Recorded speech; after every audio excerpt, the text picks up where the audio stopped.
देखो आज का टॉपिक है क्लासिफिकेशन ऑफ प्रोटीन।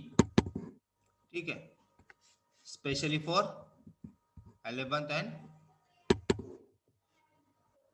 तुम्हारी क्लास के लिए से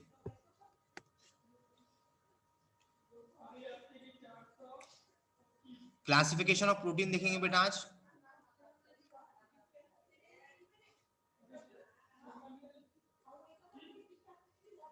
क्लासिफिकेशन ऑफ प्रोटीन्स।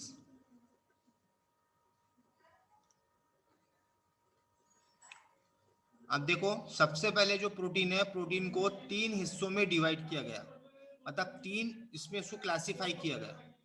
कौन सा? सिंपल, कॉन्जुगेटेड,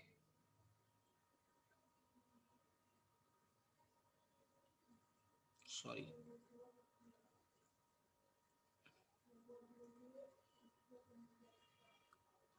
कॉन्जुगेटेड और ड्राइड प्रोटीन। आप एक बात बताओ तुम लोगों को, मेरे को कि हमारी जितनी भी बेसिक्स बातें थी प्रोटीन से रिलेटेड, वो सभी के समझ में आई है? ठीक है, कोई उसमें कोई वो वाले पोर्शन में कोई प्रॉब्लम? थोड़ी बहुत सी जितनी भी हमारी है, तो जो भी कोई क्वेश्चंस होंगे तो आप लोग पूछ सकते हो बेटा।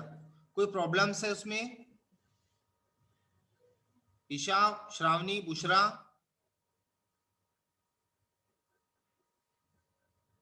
मतलब है? सर वो जो बीटा हेलिक्स और अल्फा हेलिक्स था, और उसमें जो बीटा शीट था सर, वो बीटा शीट यानी एक ही है क्या कि अलग है? वो समझा नहीं। मैं एक बार रफली बताया था मैं आप लोगों को। देखो ये क्या है, स्पाइरल हो रहा है थोड़ा सा। ठीक है, इसे हम कहते हैं, इस टाइप के स्ट्रक्चर को हम कहते हैं अल्फा हेलिक्स। क्या कहते हैं इसे हम? अल्फा हेलिक्स कहते हैं। अब इसे अल्फा हेलिक्स क्यों कहते हैं? क्योंकि इसका एक स्ट्रक्चर देखो, ये इस तरह का जो मूव हो रहा है, मतलब इस सर्कुलर मोशन में जो आ रहा है, इसे क्या कहते हैं हम? अल्फा हेलिक्स कहते हैं। ये एक स्ट्रक्चर है, सेकेंडरी स्ट्रक्चर। अब बीटा शीट की अगर बात करें हम, तो बीटा शीट किस मोड में होता है? जिगजैग मोड में होता है। ठीक है, इस टाइप का स्ट्रक्चर को हम क्या कहते हैं? बीटा शीट कहते हैं। समझ में आया? ये भी अमीनो एसिड से ही बना है और ये भी अमीनो एसिड से बना है, सिर्फ डिफरेंस क्या है? स्ट्रक्चर। समझ में आया बेटा ईशा? Yes sir. इसे हम कहते हैं बीटा शीट, इसे कहते हैं हम अल्फा हेलिक्स। अब अल्फा हेलिक्स की मैंने आपको बताया था कि इसकी 2 टाइप होती है, राइट हैंडेड अल्फा हेलिक्स और लेफ्ट हैंडेड अल्फा हेलिक्स। ठीक है, अब बीटा शीट का एकदम सिंपल सा स्ट्रक्चर है, जो कि आपके अभी मतलब सामने बताया मैंने। ये कैसा होता है? जिगजैग इसमें होता है, जिगजैग जिगजैग पैटर्न में होगा, और ये कैसा होगा? स्पाइरल पैटर्न में होता है, इसीलिए कहते हैं इसे अल्फा हेलिक्स। समझ गया आप? Yes sir. और कोई प्रॉब्लम? बुशरा,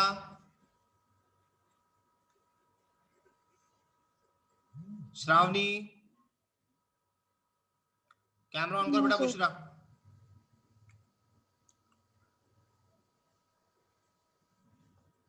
अब देखो, इस किससे कहते हैं हम? सिंपल प्रोटीन किससे कहते हैं?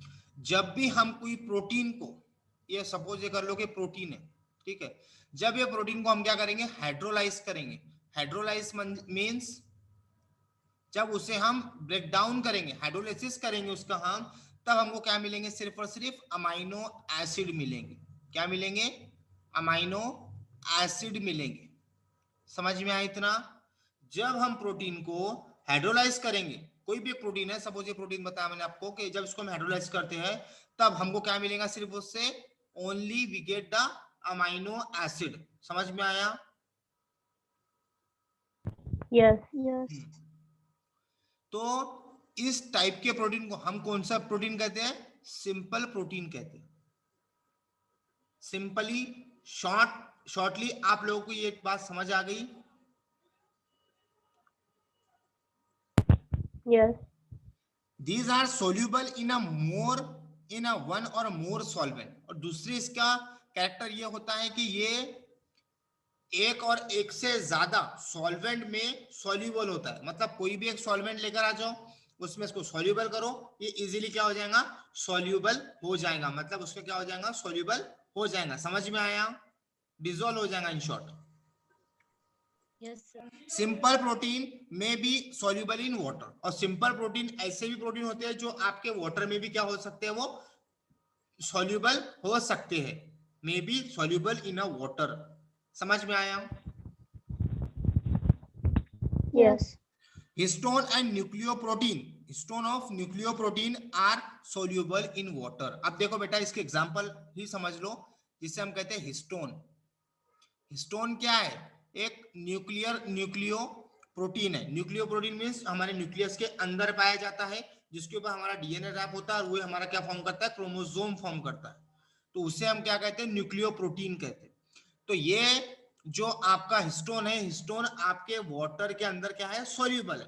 तो इसका मतलब क्या हुआ कि आपका जो हिस्टोन प्रोटीन है वो क्या होगा, सिंपल प्रोटीन होगा। समझ में आया।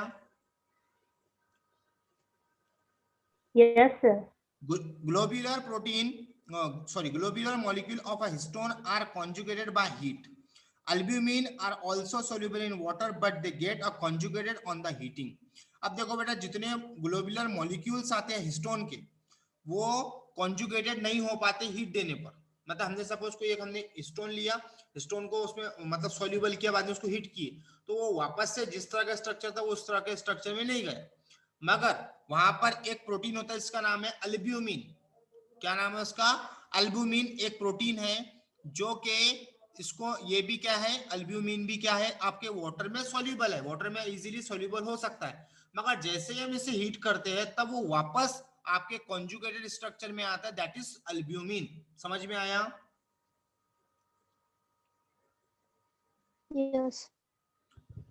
Albumin are widely distributed. Example, egg albumin, serum albumin and a legumin of a pulses are albumin. अब albumin जो है वो बहुत सारी जगहों पे आपको देखने को मिल सकता है। एग में भी क्या आता है, अल्ब्यूमिन आता है। एग जो मतलब एल्ब्यूमिन प्रोटीन जिससे हम कहते हैं, तुमने देखा है बेटा, जब हम एग को उबालने के बाद में जब उसको फोड़ने के बाद में आपको व्हाइट व्हाइट दिखता है ना, तो जो व्हाइट वाला जितना पोर्शन है उससे हम क्या कहते हैं, एल्ब्यूमिन प्रोटीन कहते हैं। उसके अलावा आता है सीरम एल्ब्यूमिन आता है, उसके अंदर legumelin of pulses and albumin are, ये सब के सब क्या है, एल्ब्यूमिन ही है। यहां तक आपका जो सिंपल प्रोटीन था खत्म हो गया। समझ में आया यहां तक सभी लोगों को? Yes, sir. नो। अब बात करते हैं कॉन्जुगेटेड प्रोटीन की। Conjugated protein are protein of consist of simple protein unit with the some non protein substance. देखो बेटा, कॉन्जुगेटेड प्रोटीन बोले तो सिंपल प्रोटीन ही है। सिंपल प्रोटीन प्लस इसके साथ में क्या जुड़ा रहेगा, नॉन प्रोटीन सब्सटेंस। क्या, नॉन प्रोटीन सब्सटेंस जुड़ा हुआ रहेगा। इस टाइप के प्रोटीन को हम क्या कहते हैं, कॉन्जुगेटेड प्रोटीन कहते हैं, नॉन प्रोटीन सब्सटेंस। यहां तक समझ में आया, सब्सटेंस किसको Yes, sir. ठीक है। देखो, अब हमारा एक सिंपल प्रोटीन है, ये मैंने आपको बताया, ठीक है, ये सिंपल प्रोटीन है, ये प्रोटीन है। इतना समझ में आ गया, ये सबको समझो ना पहले। इधर ये क्या है, प्रोटीन है। अब मैंने क्या किया, इस पे एक नॉन प्रोटीन सब्सटेंस जोड़ दिया। अब एग्जांपल मैंने यहाँ पे क्या जोड़ा, फॉस्फेट जोड़ दिया, ठीक है। अब फॉस्फेट क्या है, प्रोटीन है क्या, ऑब्वियसली प्रोटीन नहीं है। अब प्रोटीन नहीं है तो ये क्या हुआ, नॉन प्रोटीन सब्सटेंस हुआ। नॉन प्रोटीन सब्सटेंस हुआ तो ये वाले प्रोटीन को हम क्या कहेंगे, कॉन्जुगेटेड प्रोटीन कहेंगे। समझ में आया। ऐसा प्रोटीन जिसके साथ में कोई एक नॉन सब्सटेंस प्रोटीन जुड़ा हुआ है, उससे हम क्या कहेंगे, कॉन्जुगेटेड प्रोटीन कहेंगे। Is that clear to all of you? Yes, sir. Non-protein group are called as a prosthetic group. Example, hemoglobin. Globin is a protein and iron containing pigment. Heme is called as a prosthetic group. अब देखो बेटा, अब जो हमारा non protein substance रहेगा, non protein substance को हम क्या कहते हैं, हम उसको क्या कहते हैं, हम प्रोस्थेटिक कहते हैं। क्या कहते हैं उसे हम, प्रोस्थेटिक कहते हैं। प्रोस्थेटिक कहते हैं उस ग्रुप को, हम क्या कहते हैं, प्रोस्थेटिक कहते हैं। आप देखो प्रोस्थेटिक किसे कहेंगे? अब देखो ये पूरा प्रोटीन है, अब ये फॉस्फेट क्या है? नॉन प्रोटीन सब्सटेंस है, तो अब इसका नाम क्या है? प्रोस्थेटिक। क्या कहते हैं इसे हम? प्रोस्थेटिक कहते हैं। समझ में आया? अब इसके एग्जांपल यस देखो कि जो हेमोग्लोबिन है, हेमोग्लोबिन क्या है आपका? ब्लड हेमोग्लोबिन जो है, हेमोग्लोबिन, ग्लोबिन क्या है? एक प्रोटीन है। ग्लोबिन क्या है हेमोग्लोबिन के अंदर? ग्लोबिन क्या है? एक प्रोटीन है जो कि आपके एक आयरन से जुड़ा है। अब आयरन एक प्रोटीन है क्या? आयरन प्रोटीन है क्या? नॉन सब्सटेंस प्रोटीन है, ठीक है। ग्लोबिन किससे जुड़ा है? आपके आयरन के साथ में जुड़ा है। और आयरन की एक पिगमेंट होता है जिसे हम कहते हैं हीम। क्या कहते हैं उसे हम? हीम कहते हैं। ये क्या एक पिगमेंट है, हीम कहते हैं। और इससे फाइनली हमारा क्या बनता है? ये तीनों चीजों से मिलकर हीमोग्लोबिन बनता है। क्या बनता है? हीमोग्लोबिन बनता है। अब हीमोग्लोबिन क्या हुआ? आपका कॉन्जुगेटेड प्रोटीन हुआ। क्यों कॉन्जुगेटेड प्रोटीन हुआ? क्योंकि उसके साथ में ग्लोबिन मतलब एक सिंपल प्रोटीन है, उसके साथ में एक नॉन सब्सटेंस प्रोटीन है जिसे हम कहते हैं प्रोस्थेटिक कहते हैं। उस सब्सटेंस को हम क्या कहते हैं? प्रोस्थेटिक कहते हैं। तो इस तरह से हमारा एक क्या बनता है? आपका हीमोग्लोबिन बनता है। और हीमोग्लोबिन क्या है? आपका कॉन्जुगेटेड प्रोटीन है। समझ में आया? Yes sir. अब सिमिलरली एक बात देखो, सिमिलरली इसी तरह से nucleoprotein have a nucleic acid as the prosthetic group on the basis. अब न्यूक्लियोप्रोटीन की अगर बात करें तो हमने न्यूक्लियोप्रोटीन मींस हिस्टोन। देखो ये हिस्टोन क्या है? सिंपल प्रोटीन है। अब उसके ऊपर डीएनए रैप किया हुआ है। डीएनए प्रोटीन है क्या? ऑब्वियसली नहीं है। तो ये पूरे स्ट्रक्चर, ये पूरा स्ट्रक्चर क्या है? कॉन्जुगेटेड प्रोटीन है। समझ में आया? Yes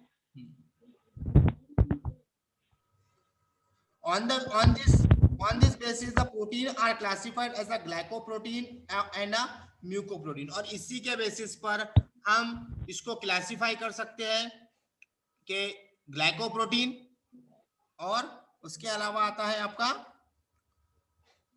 mucoprotein. अब देखो ग्लाइकोप्रोटीन का मतलब समझ में आ गया आप लोगों को? आई थिंक मुझे बताने की जरूरत नहीं पड़ेगी। ग्लाइकोप्रोटीन मतलब प्रोटीन है, और प्रोटीन के साथ में क्या है? कोई शुगर जुड़ी है, उसे हम क्या कहते हैं? Protein plus sugar. इसे क्या कहेंगे हम? ग्लाइकोप्रोटीन कहेंगे। समझ में आया? यस तो ग्लाइकोप्रोटीन क्या हुआ? कॉन्जुगेटेड प्रोटीन हुआ। समझ में आया? Yes sir. Yes, sir. अब देखो म्यूकोप्रोटीन किसे कहते हैं? म्यूकोप्रोटीन क्या है? Mucoproteins are the carbohydrate protein complexes. मतलब ये भी सेम थिंग है बेटा, म्यूकोप्रोटीन और glycoprotein this are the same thing. कि म्यूकोप्रोटीन के अंदर क्या होता है आप लोगों का कि मतलब जो म्यूकोप्रोटीन है कार्बोहाइड्रेट प्रोटीन्स कॉम्प्लेक्स कहते हैं। मतलब बहुत सारे कार्बोहाइड्रेट से जुड़े होंगे। Example mucin of saliva and heparin of blood, ये दोनों एग्जांपल है इसके म्यूकोप्रोटीन के। अब आता है लिपोप्रोटीन। लिपो मींस लिपिड उसके ऊपर जुड़ा रहेगा, ठीक है। लिपिड उसके ऊपर जुड़ा रहेगा, उसे lipoprotein are the lipid protein complex. मतलब लिपिड और प्रोटीन मतलब प्रोटीन प्लस लिपिड, ये क्या बनाएगा? आपका लिपोप्रोटीन बनाएगा। समझ में आया? Yes example conjugated protein are found in the brain, plasma membrane, milk etcetera. और इसके एग्जाम्पल आप लोगों को 3 जगह पे देखने को मिल सकती है कॉन्जुगेटेड प्रोटीन की। ये स्पेशली आप लोगों को ब्रेन में देखने को मिलेंगे आप लोगों के, और प्लाज्मा मेम्ब्रेन में भी आपको देखने को मिलेंगे। प्लाज्मा मेम्ब्रेन बताया था मैंने आप लोगों को, ग्लाइकोलिपिड, ग्लाइकोप्रोटीन इस तरह के उसमें लगे हुए होते हैं। समझ में आया? Yes sir. बस आप लोगों को यहाँ पे इंपॉर्टेंट बात करके ये याद रखना है कि नॉन प्रोटीन सब्सटेंस को हम क्या कहते हैं? क्या कहते हैं हम? प्रोस्थेटिक ग्रुप कहते हैं। क्या कहते हैं? Prosthetic group. आपको कहा कि भाई what is mean by prosthetic group, तो प्रोस्थेटिक किसे कहते हैं हम? Non protein substance attached to the protein is called as the prosthetic group. समझ में आया? Yes sir. अब देखो ड्राइव प्रोटीन, ड्राइव प्रोटीन किसे कहते हैं?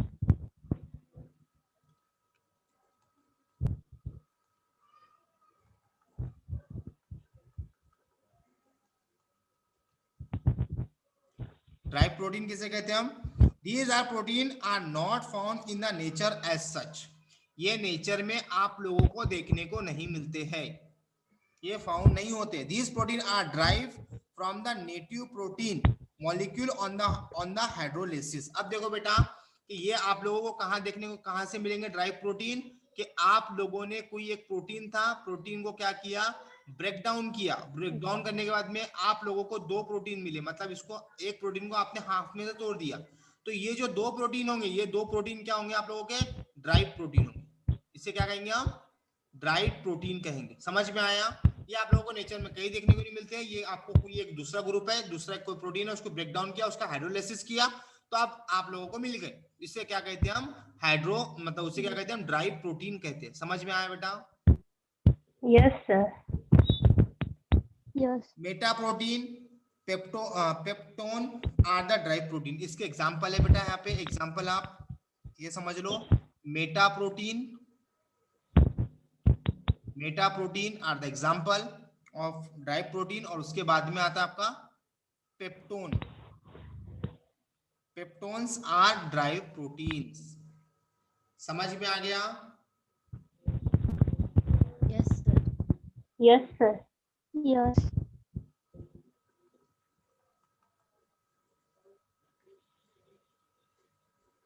Any questions in the portion? कल से नया टॉपिक, इसका नाम है नया बायोमोलिक्यूल न्यूक्लिक एसिड, यानी डीएनए आरएनए। समझ में आ गया? Yes sir.